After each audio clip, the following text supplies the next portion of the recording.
America అధ్యక్షుడు Trump విధించిన H1B visa ఆంక్షలతో America కంపెనీలు వ్యూహాలను మార్చుకుంటున్నాయి. H1B వీసా ఇబ్బందులతో భారత్కు యుఎస్ కంపెనీలు క్యూ కడుతున్నాయి. దీంతో ఇండియాలో గ్లోబల్ కేపబిలిటీ సెంటర్స్ భారీగా పెరగనున్నాయి. H1B వీసాలతో ఇండియా నిపుణులను అమెరికా రప్పించేందుకు బదులు ఇక్కడే ఆఫీసులు ఓపెన్ చేయాలని ప్లాన్ చేస్తున్నాయి పలు కంపెనీలు. ట్రంప్ సర్కార్ విధించిన H1B వీసా ఆంక్షలతో అమెరికా కంపెనీలు వ్యూహాలను మార్చుకుంటున్నాయి. H1B వీసాలతో ఇండియా నిపుణులను అమెరికా రప్పించేందుకు బదులు ఇక్కడే ఆఫీసులు ఓపెన్ చేయాలని భావిస్తున్నాయి. దీంతో భారత్కు మరిన్ని గ్లోబల్ కేపబిలిటీ సెంటర్స్ వస్తాయని భావిస్తున్నారు. ఆర్థిక వ్యవహారాలు, పరిశోధన, అభివృద్ధి వంటి పనులు చేయడానికి ఇతర దేశాల్లో విదేశీ కంపెనీలు ఏర్పాటు చేసే సంస్థలను జీసీసీలు అంటారు. ప్రపంచంలో 5వ అతిపెద్ద ఆర్థిక వ్యవస్థ అయిన భారత్లో 1700 జీసీసీలు ఉన్నాయి. ప్రపంచంలోని జీసీసీలలో సగానికి పైగా ఇక్కడే ఏర్పాటయ్యాయి. టెక్నాలజీ సపోర్ట్, లగ్జరీ కార్ల డాష్బోర్డ్ డిజైన్ నుంచి కొత్త డ్రగ్స్ వరకు ఆవిష్కరణలకు కేంద్రంగా భారత్ ఎదిగింది.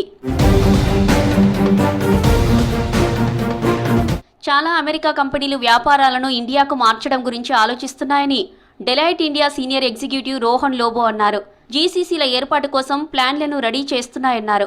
ముఖ్యంగా ఆర్థిక సేవలు, టెక్నాలజీ రంగాలకు చెందిన కంపెనీలు భారత్ వైపు చూస్తున్నాయని తెలిపారు. భవిష్యత్తులో జీసీసీలు మరింత కీలకంగా మారనున్నాయని చెప్పారు.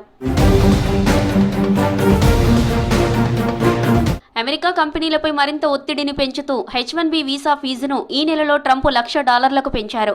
H1B L1 వర్కర్ వీసా రూల్స్ను కఠినతరం చేయడానికి అమెరికా సెనేటర్లు ఒక బిల్లును తిరిగి ప్రవేశపెట్టారు.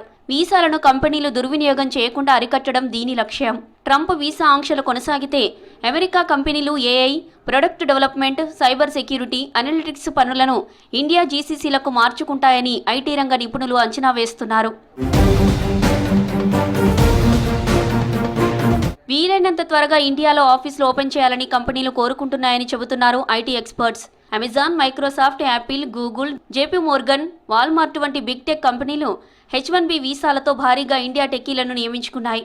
ఇండియాతో పాటు మెక్సికో, కొలంబియాలోనూ కంపెనీలు కార్యకలాపాలను పెంచవచ్చని, కెనడా సైతం ప్రయోజనం పొందవచ్చని ఒక రీటైల్ జీసీసీ ఇండియా హెడ్ చెబుతున్నారు.